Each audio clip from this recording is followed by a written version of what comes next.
நண்பர்களுக்கு வணக்கம். இன்றைய வீடியோ பதிவில் இப்போ நீங்கள் பார்த்துட்டு இருக்கிறது என்ன அப்படின்னா, ஒரிஜினல் வெள்ளை கரிசலாங்கண்ணின்னு சொல்லக்கூடியது. இதுதான் அந்த செடி. இந்த கரிசலாங்கண்ணி பார்த்தீங்க அப்படின்னா இதோட பூக்கள் நமக்கு ஒயிட் கலரில் இருக்கும். நீங்கள் வீடியோ பதிவில் தெளிவாக பார்க்கலாம் எந்த அளவுக்கு இருக்குது அப்படின்னு சொல்லிட்டு. இதுதான் அதோட பூக்கள். அதே மாதிரி பார்த்தீங்க அப்படின்னா இதோட விதைகள் நமக்கு கருப்பு கலரில் இருக்கும்.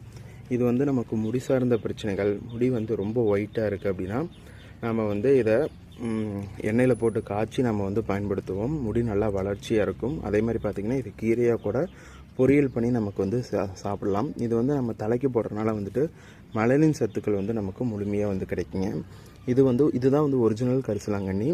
இதே மாதிரி நிறைய ஆர்டிஃபிஷியல் ஃப்ளார்ஸ்லாம் இருக்குது. அதெல்லாம் டூப்ளிகேட்னு சொல்லுவாங்க. ஸோ இதோட இலைகள் பார்த்தீங்கன்னாவே தெரியும் உங்களுக்கு எந்த அளவுக்கு ஷார்ப்பாக இருக்குது அப்படின்னு சொல்லிட்டு. ஸோ இந்த மாதிரி தான் நம்ம ஒரிஜினல் கரிசலாங்கண்ணி கண்டுபிடிக்க முடியும்.